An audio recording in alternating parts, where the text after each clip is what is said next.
ونحن على ذلك لمن الشاهدين والشاكرين والحمد لله رب العالمين۔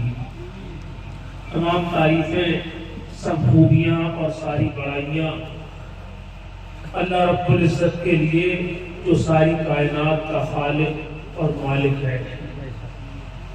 اسی نے سب کو پیدا کیا، وہی سب کو روزی دیتا ہے۔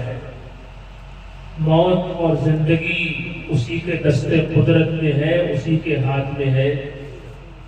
جس کے پاس جو کچھ ہے وہ اللہ کا دیا ہوا ہے۔ سب کو اللہ کی ضرورت ہے اور اللہ کو کسی کی ضرورت نہیں۔ سب کے لیے فنا اور موت ہے اور اللہ وہ ہے جو ہمیشہ سے ہے اور ہمیشہ رہے گا۔ اس کا کوئی ساجی نہیں، اس کا کوئی شریک نہیں، اس کے برابر کوئی نہیں۔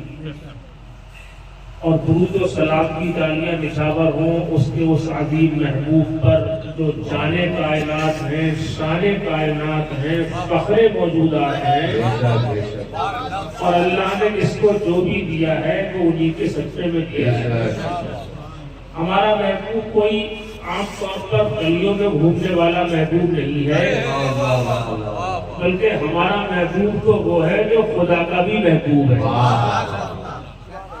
اپنا معیار زمانے سے جدا رکھتے ہیں، اپنا معیار زمانے سے جدا رکھتے ہیں۔ ہم تو محبوب بھی محبوب خدا رکھتے ہیں۔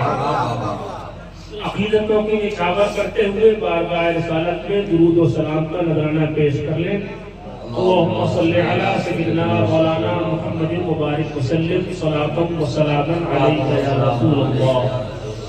ایک مرتبہ سب لوگ کلمہ شریف پڑھیں، لا الہ الا اللہ محمد رسول اللہ صلی اللہ علیہ وسلم۔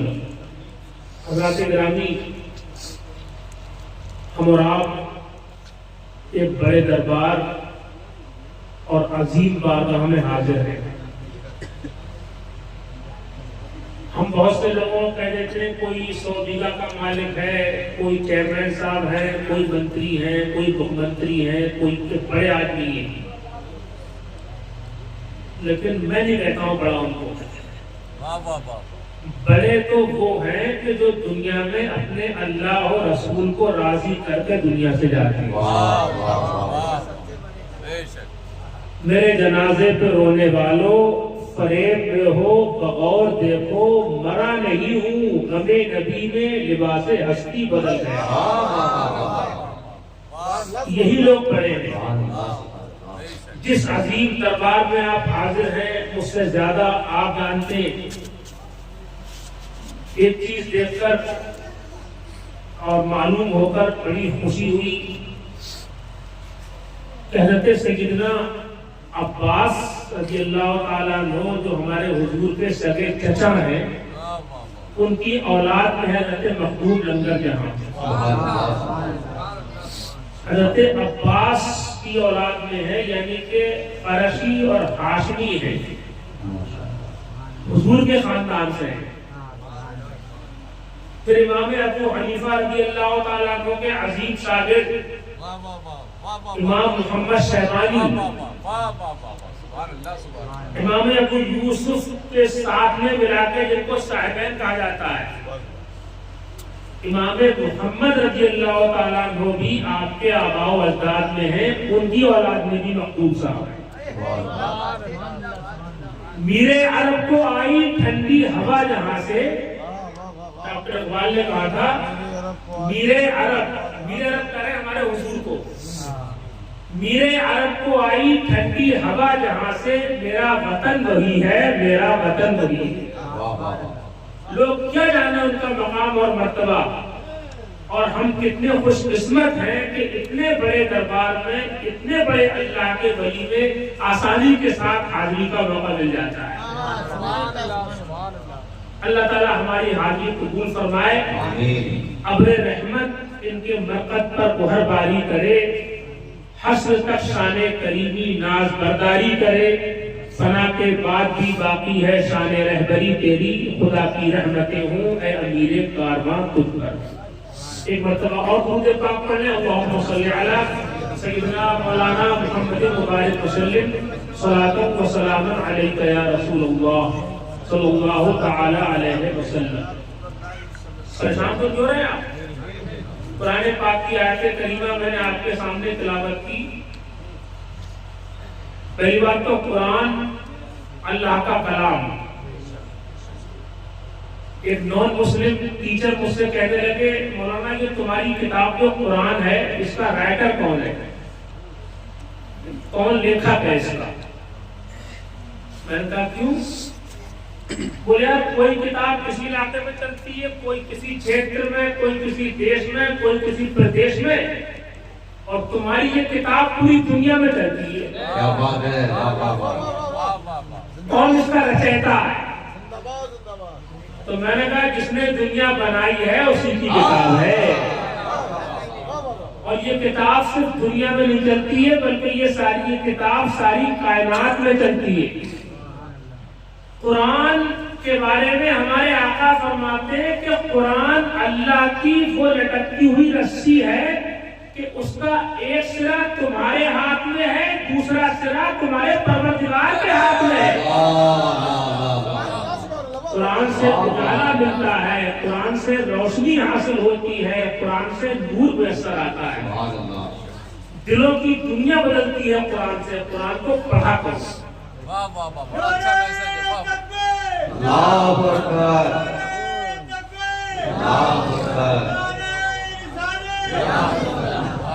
دلوں کا زنگ دور ہوتا ہے قرآن سے، نورانیت اور روحانیت پیدا ہوتی ہے قرآن میں. آج کے اس کے اجلاس کے اندر سب سے پہلی گزارش آپ سے کر کے جا رہا ہوں، ابھی تک جو ہوا سو ہوا، لیکن اتنا دھیان رکھو، یہ ارادہ کرو کہ آئندہ ہمارا کوئی بچہ ایسا نہ رہے جو کم سے کم ناظرہ قرآن پڑھا ہوا نہ ہو. حالانکہ قرآن کا حق تو یہ ہے کہ قرآن کو سمجھا جائے، اس میں کیا ہے اس پر عمل کیا جائے. میرے آقا فرماتے ہیں من قرأ القرآن وعمل به حرم اللہ تعالی البسا والداہ تاجا یوم القیامہ. جو آدمی قرآن کو پڑھے اور قرآن پر عمل کرے اس کے والدین کو قیامت کے دن ایسا تاج پہنایا جائے گا کہ جس کی روشنی کے سامنے چاند اور سورج کی ضیا مان رہ جائے گی. تو سب سے پہلی بات تو یہ کہ قرآن کو پڑھو، قرآن کو سمجھو، اس کی تلاوت کرو، ہر لفظ کو سینے میں بساؤ تو بنے بات، ہر لفظ کو سینے میں بساؤ تو بنے بات، اور طاقوں میں سجانے کو یہ قرآن نہیں ہے، طاقوں میں سجانے کو یہ قرآن نہیں ہے. اپنے گھروں کے اندر یہ ارادہ کرو، پلان بناؤ کہ ہمارے گھروں میں صبح ہوگی تو قرآن پڑھ گئے، رات جب سوئیں گے تو قرآن پڑھ گئے. روایت کے اندر آتا ہے کہ جو آدمی رات میں سونے سے پہلے سورہ ملک کی تلاوت کر لے اللہ تعالیٰ اس کی قبر میں اجالا پیدا فرماتا ہے. سبحان اللہ بھی کہو. جو آدمی صبح کو سورہ یاسین سے اپنا دن شروع کرے، فجر کی نماز کے بعد میں سورہ یاسین کی تلاوت کر لے، پورے دن بلاؤں سے محفوظ رہتا ہے اور دنیا و آخرت کی سرخرویاں اور لاکھوں نیکیاں اس کو میسر آتی ہیں. اتنا کرو کم سے کم. خالی یہ نہیں کہ جلسہ کر لیا مزہ آ گیا سبحان اللہ بہت تقریر کی، اس کرو آگے بڑھو. آج پڑھیں ان الذین قالوا ربنا اللہ ثم استقاموا، بے شک وہ لوگ جنہوں نے کہا ہمارا رب اللہ ہے. جو لوگ اللہ پر ایمان لے آئے مسلمان ہو گئے، ثم استقاموا پھر اپنے ایمان پر جمے رہے، ثابت قدم رہے، تتنزل علیہم الملائکہ ان پر فرشتے اترتے. کون اترتے؟ سب لوگ بولو پھر سے بتاؤ. ہاں نیند آ رہی ہے آپ لوگوں. جو لوگ ایمان والے ہیں پھر اپنے ایمان پر ڈٹے رہے، جمے رہے، ثابت قدم رہے، ان پر فرشتے اترتے ہیں۔ تفسیر خزائن العرفان میں مفسر قرآن مولانا سید نعیم الدین صاحب مراد آبادی علیہ رحمہ فرماتے ہیں کہ یہاں پر نزول سے مراد یہ ہے کہ جاکنی کے وقت، اور ایک تفسیر میں یہ ہے کہ بروز قیامت ان کے پاس فرشتے آتے ہیں۔ جو مسلمان اپنے ایمان پر ثابت قدم رہے اور جمے رہے، جب ان کی جان نکلتی ہے تو ان کے پاس اللہ کی رحمت کے مخصوص فرشتے آتے ہیں۔ ایک تو جان نکالنے والے فرشتے ہوتے ہیں، کچھ خاص فرشتے آتے ہیں۔ فرشتے کہتے ہیں اللہ تخافوا ولا تحزنوا، کہ تم ڈرنا مت، غم مت کرنا۔ وابشروا بالجنة التي كنتم توعدون، اور تمہارے لیے بشارت ہے، تم خوش ہو جاؤ اس جنت سے بھی جس کا اللہ نے تم سے وعدہ فرمایا ہے۔ فرشتے کہتے ہیں نحن اولیاؤکم فی الحیات الدنیا وفی الآخرہ، ہم دنیا میں بھی تمہارے مددگار تھے، آخرت میں بھی ہم تمہاری مدد کریں گے۔ وَلَكُمْ فِيهَا مَا تَشْتَهِي أَنفُسُكُمْ، اور تمہارے لیے جنت میں وہ ہوگا جو تمہارا دل چاہے گا۔ وَلَكُمْ فِيهَا مَا تَدَّعُونَ، اور جو تم مانگو گے وہ تم کو جنت میں دیا جائے گا۔ نزلاً من غفور الرحیم، یہ بخشنے والے مہربان رب کی طرف سے تمہاری مہربانی ہے۔ سبحان اللہ، سبحان اللہ۔ ان آیتوں کے اندر آپ نے کیا سنا؟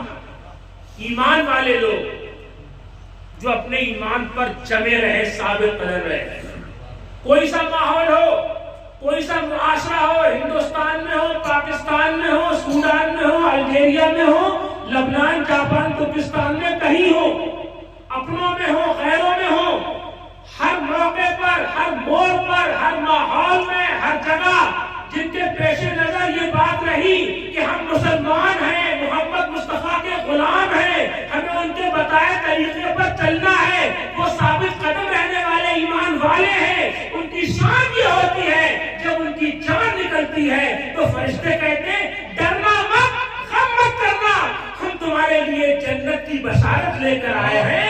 اللہ تخافوا ولا تحزنوا وابشروا بالجنة التي كنتم توعدون۔ سبحان اللہ، سبحان اللہ۔ ایک اللہ کے ولی تھے، ان کا وصال ہوا،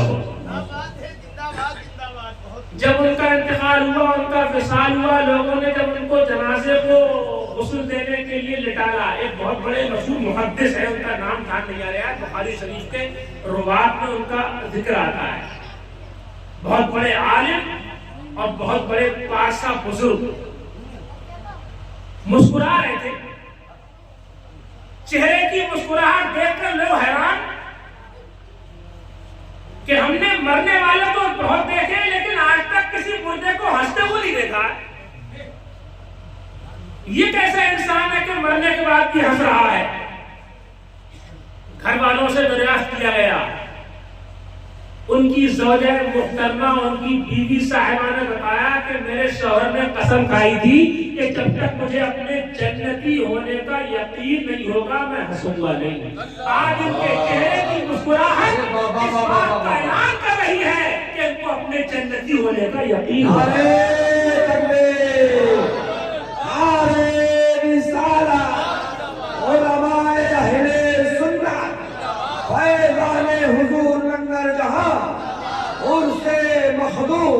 حضور صاحب سجادہ۔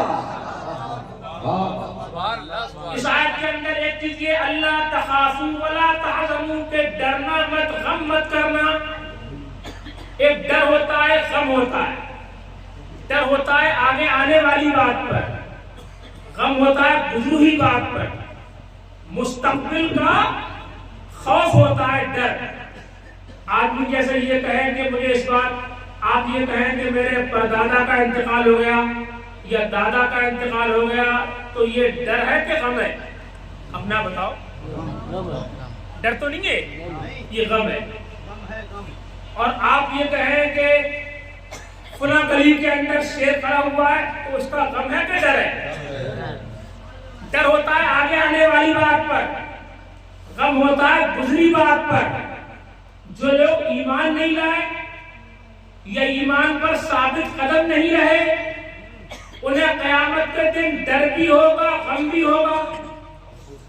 جو ایمان نہیں لائے مسلمان نہیں ہوئے ان کی شان تو یہ ہوگی وَيَقُولُ الْكَافِرُ يَا لَيْتَنِي كُنتُ تُرَابًا. ایمان نہ لانے والا یہ کہے گا اے کاش کہ میں مٹی ہوتا دنیا میں انسان ہی نہ ہوتا. آج تو سب تکبر کر لے کہ ہم فلاں ہیں کروڑ پتی ہیں ارب پتی ہیں منتری ہیں فلاں منتری ہیں ایسے ویسے کچھ بھی سوچ لیں. لیکن میدان محشر کے دن جو لوگ ایمان نہیں لائے وہ کہتے ہوں گے وَيَقُولُ الْكَافِرُ يَا لَيْتَنِي كُنتُ تُرَابًا. بے ایمان لوگ کہیں گے اے کاش کہ میں انسان نہ ہوتا میں مٹی ہوتا. آج ہم کسی کی چمچماتی کار دیکھیں کسی غیر مسلم کی تو ہمارے منہ میں پانی آتا ہے. آپ نے کسی کا بہت بڑا محل دیکھا تو آپ کہہ رہے ہیں یہ مذہب ہے. منتری جی بن گئے کوئی صاحب تو آپ دیکھ رہے ہیں ان کی چمچماتی کاری کار ان کے آگے پیچھے سیکورٹی تو آپ کہہ رہے ہیں جلوے تو ان کے ہیں. لیکن آپ دیکھنا میدان محشر میں ہم بھی ہوں گے تم بھی ہوگے تاج والے تخت والے حکومت والے کرسی والے نوٹوں والے ووٹوں والے پارلیمنٹ والے اسمبلی والے کیبنٹ والے عزت والے رفعت والے شوکت والے عظمت والے لاٹھی ڈنڈوں والے جبروت والے سب ہوں گے میدان محشر میں. لیکن وہ لوگ جنہوں نے حضور کا کلمہ نہیں پڑھا جو مسلمان نہیں ہوئے جو ایمان نہیں لائے جب اللہ کے فرشتے ان کو ہمیشہ کے لیے جہنم میں دھکیلیں گے اور ایمان والوں کو پکے مومنوں کو جب سلام طبتم کا مدعا سناتے ہوئے سلاموں کی بوچھار کرتے ہوئے جب اللہ کے فرشتے جنت کی بہاروں میں لے جائیں گے تو غیر مومن کہیں گے کہ جلوے تو ان کے ہیں جو محمد کے غلام ہیں. قیامت میں چھوٹیں گے سستے وہ تاجر خریدا ہے جس نے سودا تمہارا.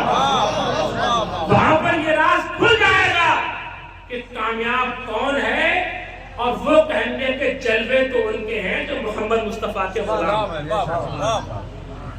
تو حضور کے سچے غلام بنو. ان الذین قالوا رب ایمان والے اور ایمان پر جمنے والے ان کے لیے ڈر بھی ہوگا غم بھی ہوگا. جو ایمان نہیں لائے اور یا ایمان پر ثابت قدم نہیں رہے جو ایمان نہیں لائے مسلمان نہیں ہوئے ان کے سامنے بھی ڈر ہوگا. ڈر اس بات کا ہائے یہ جہنم ہمارے لیے ہمیشہ کی اور غم ہوگا ہائے ہم نے دنیا کے اندر ہم نے ان کا کلمہ کیوں نہیں پڑھا مسلمان کیوں نہیں ہوئے. اس بات کا افسوس. اور آگے بڑھو جو ایمان تو لے آئے لیکن انہیں اپنی شریعت سے رسول اللہ کے طریقوں سے حضور کے بتائے راستے سے اللہ اور رسول کے فرامین سے کوئی مطلب نہیں. کلمہ تو پڑھ لیا مسلمان لیکن بالکل ٹینشن فری ہے کوئی مطلب نہیں ہے کیا ہوگا. اب تو آرام کی گزرتی ہے آخرت کی خبر خدا جانے. ان کا کیا عالم ہوگا. شراب پینے والے ان کے سامنے جہنم کے بھڑکتے شوروں کا ڈر بھی ہوگا اور دنیا میں شراب پینے کا غم بھی ہوگا. آئے ہم نے یہ کیوں کیا. زناکاریاں کرنے والے روایتوں میں آیا ہے کہ جو بندہ جب حدیث شریف کے اندر ہے جب کوئی بندہ زنا کرتا ہے تو اس وقت اس کا ایمان اس سے چلا جاتا ہے. قیامت کے دن کانپتے ہوں گے ڈرتے ہوں گے کہ ہائے جہنم اور ان کو اپنے اعمال پر افسوس بھی ہوگا. جوئے کھیلنے والے بے ایمانی کرنے والے شرابیں پینے والے دھوکے دینے والے نمازیں چھوڑنے والے رمضان کے روزے بے حیائی سے چھوڑنے والے سب کے سب ڈرتے ہوں گے غم کرتے ہوں گے ہائے ہم نے یہ کیا کیا. اللہ تعالیٰ میں دنیا میں پھر بھیج دے تو کوئی گناہ نہیں کریں گے. ایک بار کہو اللہ اکبر. ایک بار کہو یا رسول اللہ صلی اللہ علیہ وسلم. لوگ گھبرائے اور ڈرے ہوں گے. ایسے موقع کے اوپر کچھ وہ لوگ بھی ہوں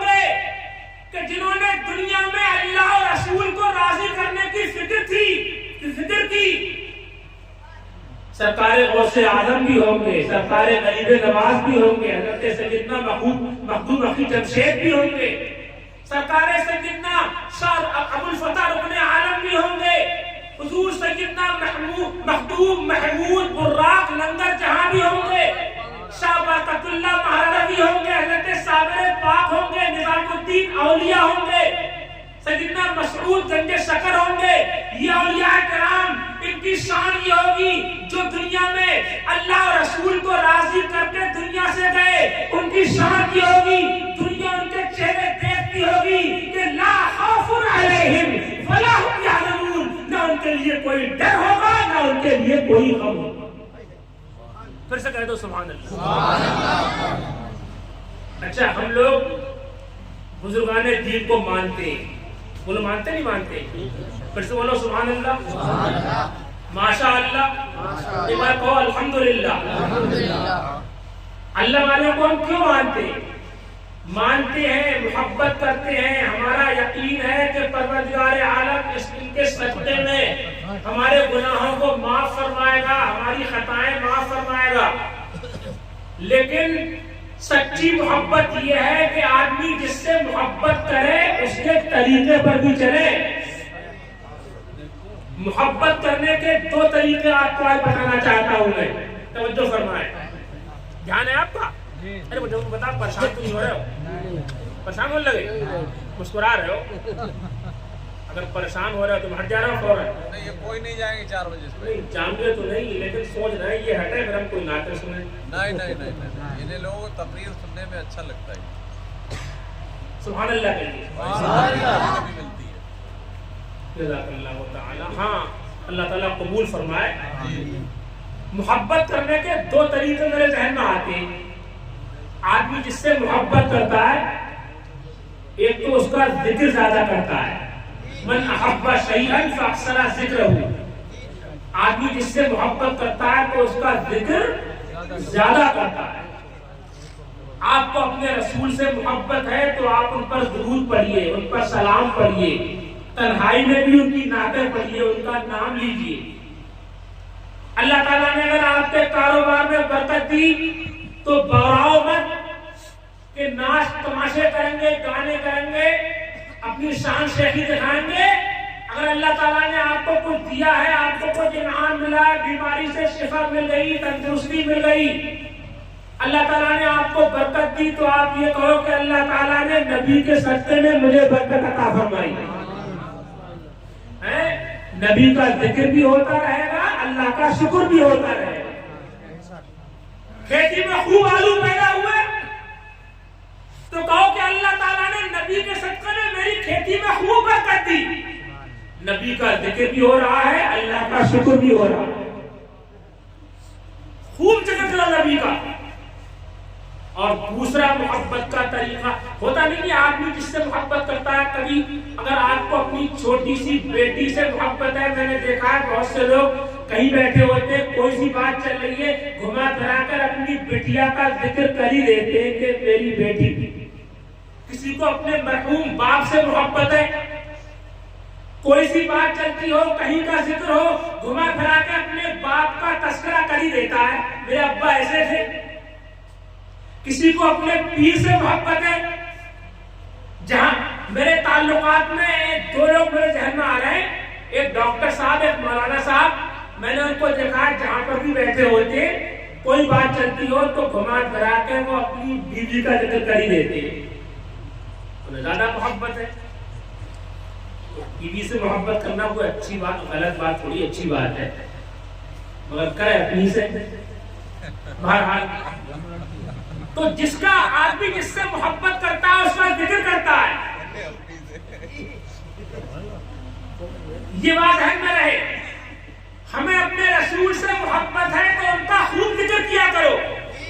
ارے نوجوانوں, تمہیں کیا ہوا کہ تم کھلاڑیوں کا ذکر کرتے ہو, ہیرو کا ذکر کرتے ہو, یوٹیوبر لوگوں کا ذکر کرتے ہو کہ ایسا ہے, وہ ایسا ہے, اس کا ہم فین ہیں, ہم نے اس کے لیے ایسا کمنٹ لکھ رہے ہو.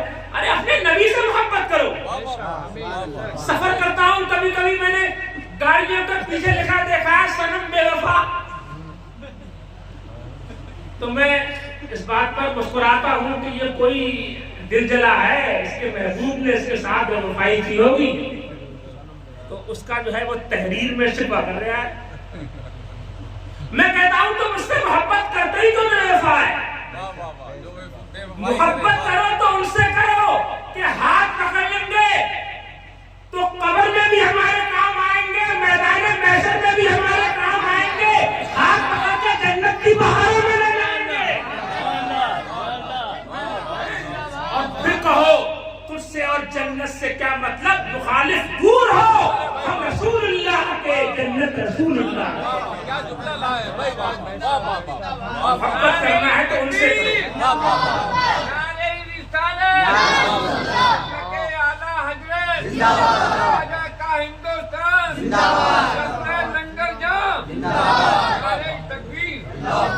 اب ایک بات اور ذہن میں آئی، یہ شعر پڑھتے، تجھ سے اور جنت سے کیا مطلب، مخالف دور ہو، تجھ سے اور جنت سے کیا مطلب، ہم رسول اللہ کے، جنت رسول اللہ کی۔ ایک ٹائم بھی نماز نہیں پڑھ رہا ہے اور ہم رسول اللہ کے، جنت رسول اللہ کی۔ رمضان کا ایک روزہ نہیں اور ہم رسول اللہ کے، جنت رسول اللہ کی۔ کسی حرام کام کو چھوڑ نہیں رہا ہے اور ہم رسول اللہ کے، ارے رسول اللہ کو خوش کرنے کی کوشش تو کرو، ان کے نقش قدم پر چلو اور پھر ڈنکے کی چوٹ پر کہو ہم رسول اللہ کے، جنت رسول اللہ کی۔ آپ دیکھنا میدان محشر میں بڑے بڑے شان والے ہوں گے، آپ دیکھنا میدان محشر میں بابر بھی ہوں گے، ہمایوں بھی ہوں گے، جہانگیر بھی ہوں گے، شاہجہاں بھی ہوں گے، تاج والے، تخت والے، اپنے اپنے دور کے راجے مہاراجے۔ وہاں پر فرعون بھی ہوگا، نمرود بھی ہوگا، حامان بھی ہوگا، شداد بھی ہوگا، یزید بھی ہوگا، وہاں پر بڑی بڑی طاقت والے ابو جہل بھی ہوگا، اپنے اپنے دور کے راجے مہاراجے، تخت والے، تاج والے، حکومت والے، کرسی والے، نوٹوں والے، ووٹوں والے، پارلیمنٹ والے، اسمبلی والے، کیبنٹ والے، عزت والے، رفعت والے، شوکت والے، عظمت والے، سب ہوں گے میدان محشر میں۔ لیکن دیکھنا میدان محشر میں اللہ کی عطا سے اگر کسی کی حکومت ہوگی تو آمنہ کے لال کی حکومت ہوگی، میدان محشر میں اگر کسی کی شہنشاہی کے جھنڈے ہوں گے تو میرے نبی کی شہنشاہی کے جھنڈے۔ سبحان اللہ، سبحان اللہ، سبحان اللہ، سبحان اللہ۔ تو ہم لوگ، میں نے آپ کے سامنے محبت کرنے کے دو طریقے آپ کے سامنے پیش کیے میں نے۔ ایک طریقہ کیا ہے کہ آدمی جس سے محبت کرتا ہے تو اس کا ذکر زیادہ کرتا ہے، اور دوسرا طریقہ یہ ہوتا ہے کہ جس سے محبت ہوتی ہے آدمی اس کی اداؤں کی نقل کرتا ہے۔ کیا غلط کہہ رہا ہوں میں؟ تو سبحان اللہ کو، جس سے آدمی محبت کرتا ہے۔ میں نے دیکھا ہے بہت سے نوجوان، جب وہ دیکھا نوجوانوں کو، کوئی ہاتھ میں کڑا پہنے ہوئے، کوئی کڑے والا سے پسند آ گیا، ماشاء اللہ حافظ مفتی صاحب بھی تشریف لے آئے۔ تو کوئی دیکھا کسی کو کہ مطلب اپنے بال سب طرف سے گنجے اور اوپر کھڑے ہوئے، ارے کیا بات کہی بھائی، کسی کو دیکھا کہ بلا وجہ مرد ہو کر کان میں بندہ پہنے ہوئے آئے، تو بھیا بہت بہترین، تجھے اللہ نے مرد بنایا ہے، تو بندہ کیوں پہننے آیا؟ کسی کو دیکھا کہ پورا بالکل داڑھی اوپر سے صاف ہے اور یہاں پر تھوڑا سا جیسے چمگاروں چپکا ہوا ایسے بنا پھر رہا ہے، کوئی گلے میں چین پہنے پھر رہا ہے، کوئی ہاتھ میں کڑا پہنے پھر رہا ہے، کیا کیا کرتے پھر رہے ہیں۔ جن جو اچھے لگے ان کو، ان کی نقل کر رہے ہیں، ان کی اداؤں کی نقل کر رہے ہیں۔ عورتیں موبائل پر، ٹی ویوں پر ان جہنم کی چڑیلوں کو دیکھ رہی ہیں اور انہی کی نقل، انہی کے جیسے کپڑے، انہی کے جیسے پہناوے، انہی کی چال ڈھنگ، انہی کی بولیاں، یہ سب کر رہے ہیں اور پھر کہہ رہے ہیں ہم رسول اللہ کے، جنت رسول اللہ کی۔ بولو یہ غلط ہے کہ صحیح ہے؟ اپنے آپ بتاؤ آپ۔ ارے تمہیں اپنے رسول سے محبت ہے تو رسول کی اداؤں کی نقل کرو، سبحان اللہ۔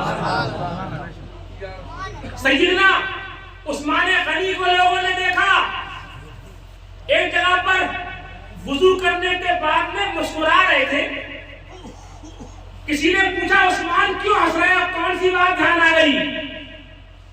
دیوانے کی نظروں کو جہاں دیکھ رہا ہے، دیوانے کی نظروں کو جہاں دیکھ رہا ہے، اور دیوانہ خدا جانے کہاں دیکھ رہا ہے۔ دیوانے کو تحقیر سے دیوانہ نہ کہنا، دیوانہ بہت سوچ کے دیوانہ بنا ہے۔ حضرت عثمان سے لوگوں نے پوچھا کیوں مسکرا رہے ہیں، کون سی بات دھیان آ گئی؟ ارشاد فرماتے لوگوں اسے میری دیوانگی مت سمجھو، میں نے اسی جگہ پر وضو کرنے کے بعد اپنے آقا کو مسکراتے دیکھا ہے۔ آج جب میں جگہ پر آیا محبوب کی یاد آ گئی، محبوب کی اداؤں کی نقل کر رہا ہوں، شاید یہی میرے لیے ذریعہ نجات بن جائے۔ سبحان اللہ، سبحان اللہ۔ انس بن مالک رضی اللہ تعالیٰ فرماتے کہ بچپنے میں مجھے لوکی سے بڑی چڑ تھی، گھر میں لوکی پکتی تھی، میں چھوڑ کے بھاگ جاتا تھا۔ میں نے دیکھا ایک درزی نے حضور کی دعوت کی، سرکار تشریف فرماتے، شوربے کے پیالے میں سے حضور لوکی کے ٹکڑے ڈھونڈ ڈھونڈ کر تناول فرما رہے تھے۔ جب سے میں نے دیکھا ہے خدا کی قسم مجھے لوکی سے اچھی کوئی چیز نہیں لگتی ہے۔ رسول تھا جن کی زندگی بولتی تھی نبی نبی، جن کی بندگی بولتی تھی نبی نبی، جن کی خاموشی بولتی تھی نبی نبی، جن کی خاموشی گفتگو بولتی تھی نبی نبی، چلتے تھے تو رسول اللہ کی اداؤں کو سامنے رکھ کر چلتے تھے۔ ہمیں اپنے حضور سے محبت ہے، واقعی محبت ہے اپنے حضور سے، تو ایسا کرو کہ ایسے کام ڈھونڈ ڈھونڈ کر لاؤ جو ہمارے سرکار کرتے تھے۔ میری بات غلط تو نہیں ہے؟ بتاؤ۔ اب یہ بتاؤ یہ داڑھی جو چہرے رکھتے ہیں حضرت غالب میاں صاحب قبلہ، ان کی داڑھی ہے الحمدللہ، اللہ نے ہمیں بھی توفیق دی، علماء کرام ہے، یہ داڑھی رکھنا ہمارے نبی کی سنت ہے، سارے نبیوں کی سنت ہے، تمام صحابہ کرام کی سنت ہے، تمام اولیاء کرام کی سنت ہے، کوئی ولی دلمنگا نہیں ہوا ہے۔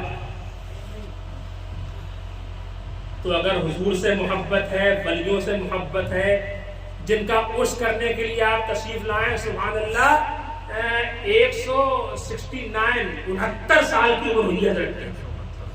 کتنی عمر ہوئی ہے؟ 169 سال کی عمر شریف ہوئی۔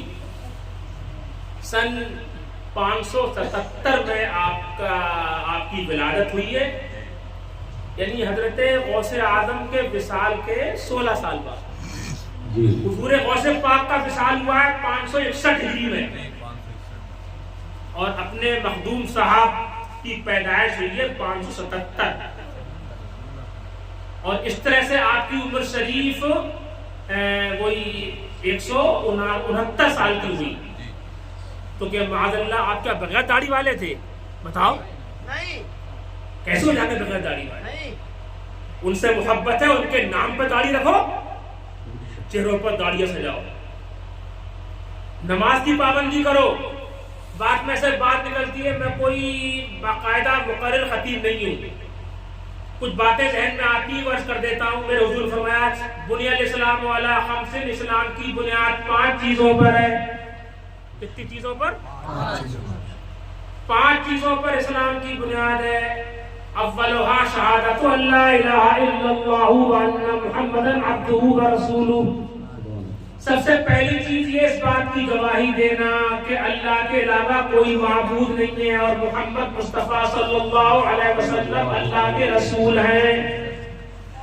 یہ پہلی چیز، یہ سب کرتے ہیں، اس بات پر جو ہے سب کو یقین ہے اللہ کے علاوہ ہمارا کوئی معبود، بولو اللہ کے علاوہ کوئی معبود۔ لوگ جو ہے وہ شکتی کی پوجا کرتے ہیں اور ہم ساری شکتیوں کے پیدا کرنے والے کی عبادت کرتے ہیں، اور محمد مصطفیٰ صلی اللہ علیہ وسلم اللہ کے رسول ہیں۔ یہ پہلی چیز ہے۔ توجہ ہے آپ کی؟ اسلام کی بنیاد کیا چیزوں پر ہے؟ بولو پھر سے بولو، بلند آواز سے بولو۔ پہلی چیز اس بات کی گواہی دینا کہ اللہ کے علاوہ کوئی معبود نہیں ہے، محمد مصطفیٰ اللہ کے رسول ہے، اور دوسرے اقام الصلاۃ، نماز قائم کرنا۔ نماز قائم کرنے ایک تو پانچوں ٹائم کی نماز پابندی کے ساتھ ادا کرنا. سبحان اللہ کو. میرے آقا فرماتے ہیں صلاۃ واحدۃ خیر من دنیا وما فیہا. ایک وقت کی نماز دنیا اور دنیا میں جو کچھ ہے اس سب سے بہتر ہے. ایک ٹائم کی نماز دنیا اور دنیا میں جو کچھ ہے. صلاۃ واحدۃ خیر من دنیا وما فیہا. یہ تو پتہ چلے گا ہم چھوٹے موٹے مولانا سمجھا نہیں پا رہے ہیں. وہ بڑے والے مولانا ملک الموت جب وہ تشریف لائیں گے تب کھوپڑی میں بات آ جائے گی کہ میری زمین، میری جائیداد، میری نوکری، میری دکان، میری موٹر، میری کار، میرا ٹریکٹر، میرا تھریشر، میرا کٹر یہ زیادہ قیمتی ہے یا ایک ٹائم کی نماز زیادہ قیمتی ہے؟ ایک ٹائم کی نماز پتہ چل جائے گا. میرے آقا فرماتے ہیں کہ جو بندہ پانچوں ٹائم کی نماز پابندی کے ساتھ دل لگا کر پڑھتا ہے اللہ تعالیٰ اس کی جان نکلنے میں آسانی پیدا فرماتا ہے. ایک روایت میں آتا ہے کہ جو بندہ پانچوں ٹائم کی نماز پابندی کے ساتھ ادا کرتا ہے اللہ تعالیٰ اس کو عذاب قبر سے محفوظ فرماتا ہے. ایک روایت میں آتا ہے کہ جو بندہ پانچوں ٹائم کی نماز پابندی کے ساتھ دل لگا کے ادا کرتا ہے کل میدان محشر میں پلسرات پر بجلی کی چمک کی طرح سے گزرتا چلا جاتا ہے. تو اقام الصلاۃ نماز قائم کرو. حضرت مخدوم محمود براق دنگر جہاں کے اس میں تشریف لانے والے اسلامی بھائیوں میں آپ کو یہ پیغام دینا چاہتا ہوں اور آپ کو یہ بتانا چاہتا ہوں ارادہ کرو کہ آج سے پانچوں ٹائم کی نماز انشاءاللہ پابندی سے پڑھیں گے. ہاں انشاءاللہ شک کے لیے مت کرو بلکہ تورب کے لیے کہو.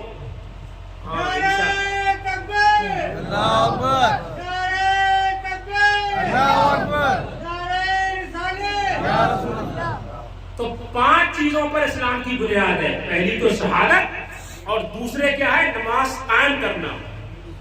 والصوم شہر رمضان اور رمضان کے مہینے کے روزے رکھنا. ایک دفعہ مراد آباد جب سے بیٹھا تھا تو وہ ایک شاعر صاحب پڑھ رہے تھے ایک شعر نہ روزہ کام آئے گا نہ سجدہ کام آئے گا قیامت میں محمد کا وسیلہ کام آئے گا.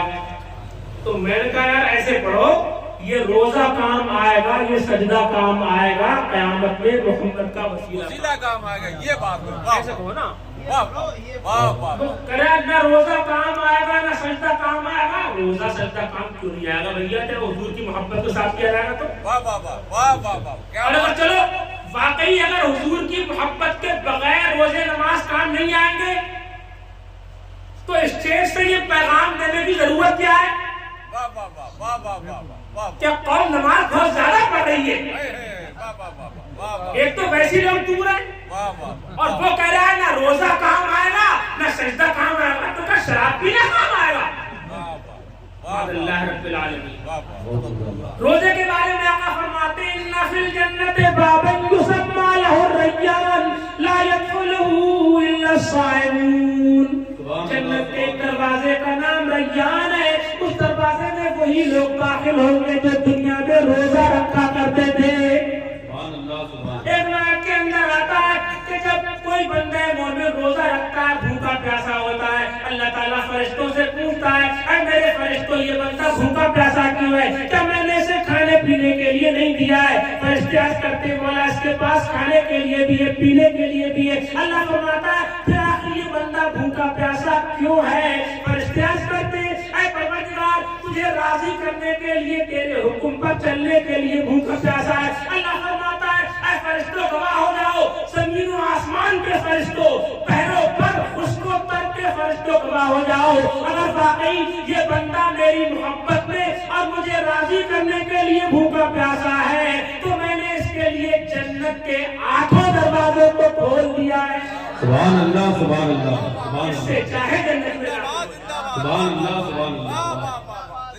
رمضان آنے والا ہے اپنی رمضان میں یہ پلان بناؤ اپنے گاؤں میں اپنی بستیوں میں نوجوان لوگ کھڑے ہو جائیں بہادر ارادہ کریں ہم اپنی بستی میں روزے رکھیں گے اور انشاءاللہ ایسی کمیٹی بناؤ، واہ واہ خالی کمیٹی جلسے کی نہیں، واہ واہ واہ واہ سبحان کہ اللہ جلسہ بہت بھاری کرا دیا، کئی لاکھ روپے خرچ ہوئے. میں کہہ رہا ہوں میری بات انشاءاللہ کوئی رد نہیں کرے گا، سینکڑوں جلسے مل کے ایک نماز کے برابر نہیں ہے. واہ واہ واہ واہ واہ یہ لکھ لو بے بات. شک بے شک بے شک جلسے خالی خالی اور جلسے. جلسے اگر ہو رہے ہیں تو جلسے کا فائدہ یہ ہونا چاہیے کہ رات جلسہ سننے سے پہلے نمازی نہیں تھے اور جلسہ سننے کے بعد میں نمازی بن گئے، واہ واہ عاشق رسول بن گئے. واہ واہ واہ واہ سب اب جلسے وہ کہہ جائے ہاں نہ روزہ کام آئے گا نہ سجدہ کام آئے گا. سجدے کے بارے میں آقا فرماتے ہیں کہ بندہ سجدے کی حالت میں اپنے رب کے سب سے زیادہ قریب ہوتا ہے. واہ واہ کون سی حالت میں؟ سجدے کی حالت میں. واہ واہ اور یہ اولیاء کرام فرماتے کہ جب بندہ سجدہ کرتا ہے اور کہتا ہے سبحان ربی الاعلیٰ سبحان ربی الاعلیٰ سبحان ربی الاعلیٰ، پاک ہے میرا رب جو بلندی والا ہے، پاک ہے میرا رب جو اعلیٰ ہے، پاک ہے میرا رب جو بلندوں والا ہے.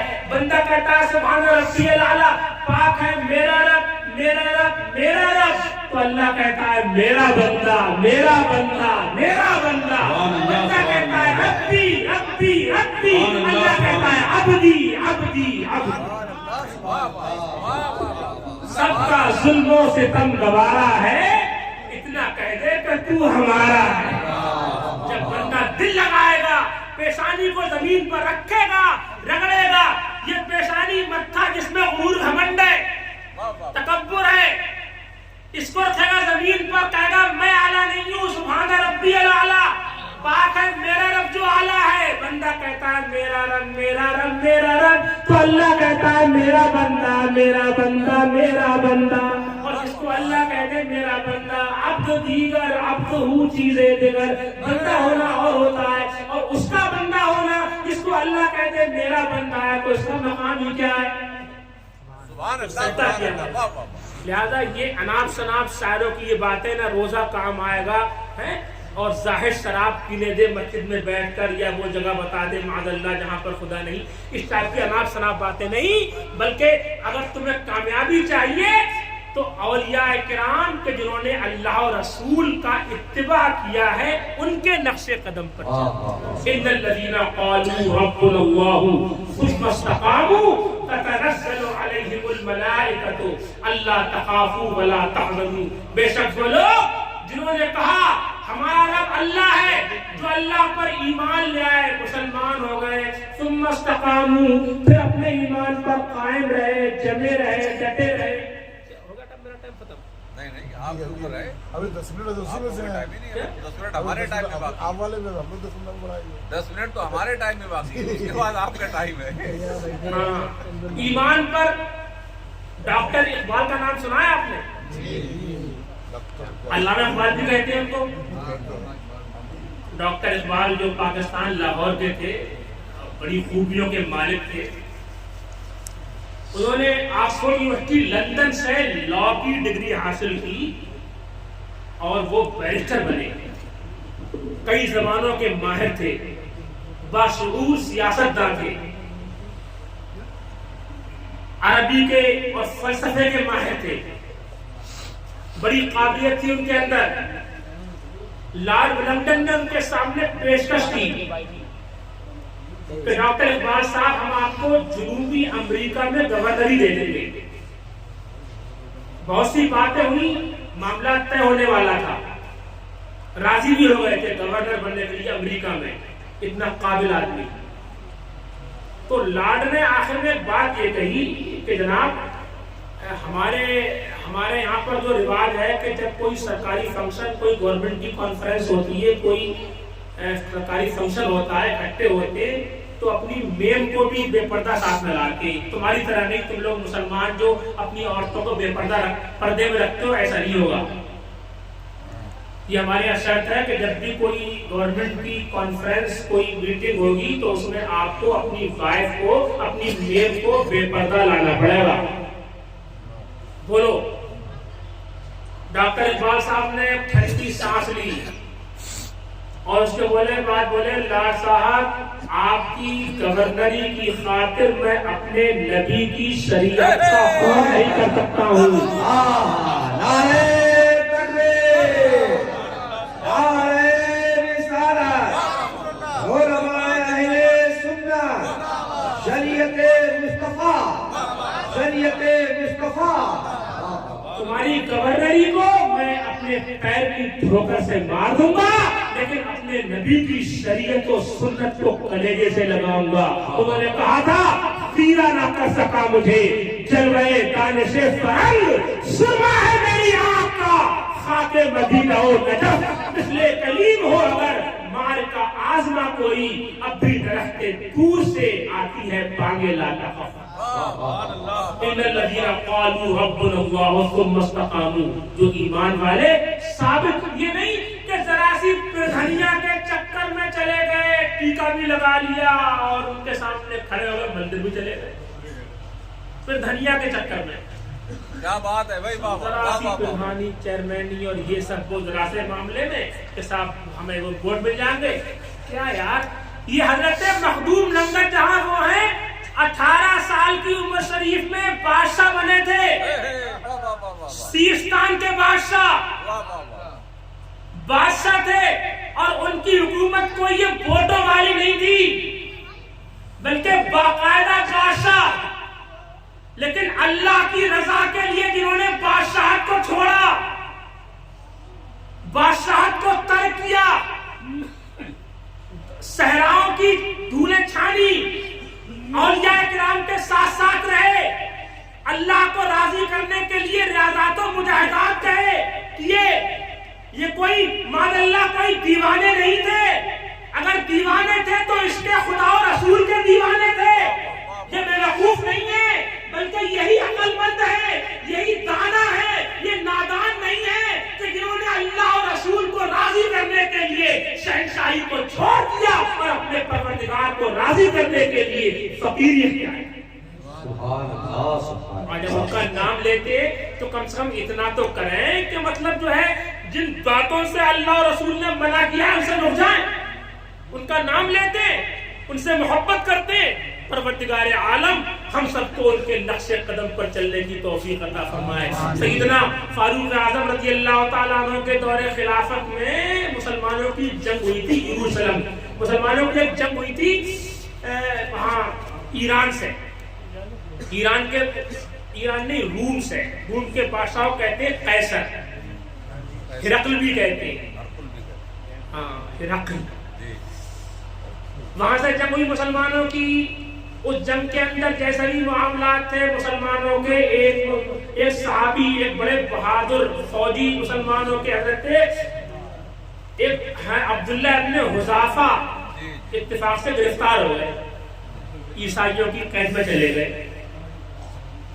ان کو قید کرنے کے بعد میں عیسائیوں نے بڑا جشن منایا کہ ہم نے مسلمانوں کا بڑا قیمتی آدمی گرفتار کر لیا ہے. میدان جنگ میں ہم نے ان کے تیور دیکھے، صفوں کو الٹتے پلٹتے ہم نے دیکھا ہے. ان کے سامنے بڑے بڑے بہادر ٹکتے نہیں ہیں. ہم نے عبداللہ ابن حذافہ جیسے عظیم بہادر کو گرفتار کر لیا. پورے ملک کے اندر اعلان کیا گیا. ہرقل اعظم جو ان کا بادشاہ تھا اس کے سامنے بھی خبر پہنچائی گئی، وہی بڑا خوش ہوا. اس نے کہا کہ تم نے گرفتار کیا ہے اس مسلمان کو، میں بھی دیکھنا چاہتا ہوں، میری ملاقات کراؤ. سپاہی لوگ ان کو لے کر چلے قید خانے سے بادشاہ کے تخت کی طرف، اس کے دربار میں. ہاتھوں میں ہتھکڑیاں ہیں، پیروں میں بیڑیاں ہیں، دیوانہ وار چلے جا رہے. پھر مجھے اس سے دھیان آیا، دیوانے کی نظروں کو جہاں دیکھ رہا ہے اور دیوانہ خدا جانے کہاں دیکھ رہا ہے. آپ کو لے کے چلے جا رہے ہیں، دیوانہ وار جھومتے ہوئے چلے جا رہے ہیں. نہ چہرے پر کوئی ملال ہے، نہ حزن ہے، نہ کوئی ڈر ہے، نہ خوف ہے.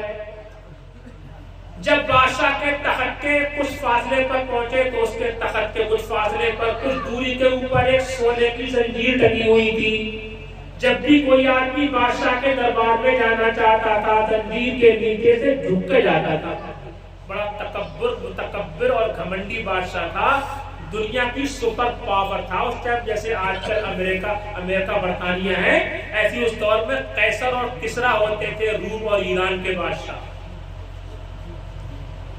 تو جو بھی بڑے بڑے بادشاہ بھی آتے تھے، امیر وزیر کبیر، زنجیر کے نیچے سے جھک کے جاتے تھے۔ عبداللہ ابن حذافہ جب اس زنجیر کے پاس پہنچے، قریب پہنچے، تو پھٹک کر کھڑے ہو گئے، رک گئے اور بولے میں تو اس کے آگے ایسے نہیں بڑھوں گا، زنجیر ہٹاؤ، میں جھکنے والا نہیں ہوں۔ بلکہ لوگوں نے کہا کہ آپ رک کیوں گئے؟ ان کے الفاظ سنیے اور سبحان اللہ کہیے، کہیے سبحان اللہ، پھر سے کہیے سبحان اللہ۔ فرماتے انما احیا من محمد ان ارفع لغیر اللہ، مجھے اپنے نبی حضرت محمد سے شرم آتی ہے کہ میں اللہ کے علاوہ کسی اور کے لیے رکوع کروں۔ میرے نبی نے مجھے یہ پیغام دیا، یہ حکم دیا کہ ہمارے سجدے اللہ کے لیے، رکوع اللہ کے لیے، قیام و قعود اللہ کے لیے، رکوع و سجود اللہ کے لیے، اللہ کی بارگاہ میں جھکنے والا سر کسی غیر مومن راجا کے دربار میں نہیں جھک سکتا۔ زنجیر ہٹاؤ ورنہ میں آگے بڑھنے کا نہیں ہوں۔ لوگ بڑے حیران کہ آج تک بادشاہ کے دربار میں بڑے بڑے لوگ آئے، لیکن آج تک کسی نے یہ مطالبہ نہیں کیا۔ لوگوں نے بادشاہ کو جا کر بتایا حضور وہ تو ایسے کہہ رہے ہیں۔ بادشاہ نے تھوڑا غور کیا اور اس کے بعد میں بولا اچھا جیسے وہ کہتا ہے اس کو لے کر آؤ۔ پھر کہہ دو سبحان اللہ۔ سبحان اللہ۔ آج تک بڑے بڑے امیر، بڑے بڑے وزیر، طاقت و جمہور، عزت والے لوگ دربار میں آئے، لیکن زنجیر کسی کے لیے نہیں ہٹی، زنجیر ہٹی تو محمد مصطفیٰ کے غلام کے لیے۔ زنجیر ہٹی، غلام مصطفیٰ آگے بڑھا، بادشاہ کے دربار میں پہنچا، اس کے تخت کے سامنے کھڑے ہوئے عبداللہ ابن حذافہ بہت دیر تک آپ کو دیکھتا رہا، اور اس نے بھی کہا تھا کہ جناب آپ مجھ کو بہادر لگتے ہو، ہم بہادروں کی قدر کرتے ہیں، ان کی عزت افزائی کرتے ہیں، ہم آپ کو ایک انعام دینا چاہتے ہیں۔ مسلمان نے کہا کون سا انعام؟ کہنے لگا میں یہ چاہتا ہوں کہ اپنے ملک میں سے ایک حصہ، ایک علاقے کا بادشاہ تم کو بنا دوں،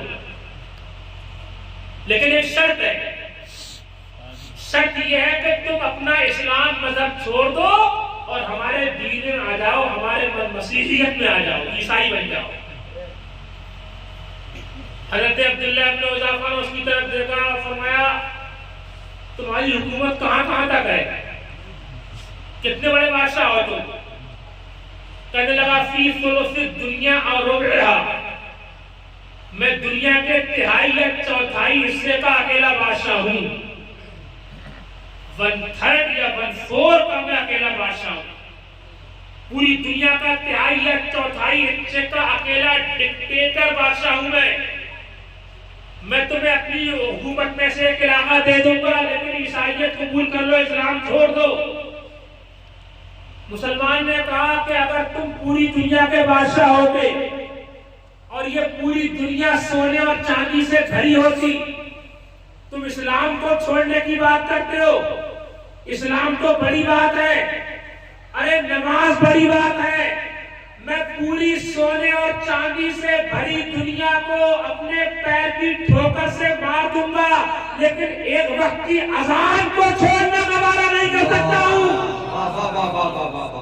تم اسلام کو چھوڑنے کی بات کرتے ہو، میں اذان نہیں چھوڑ سکتا ہوں۔ کیا چھوڑ سکتا ہوں؟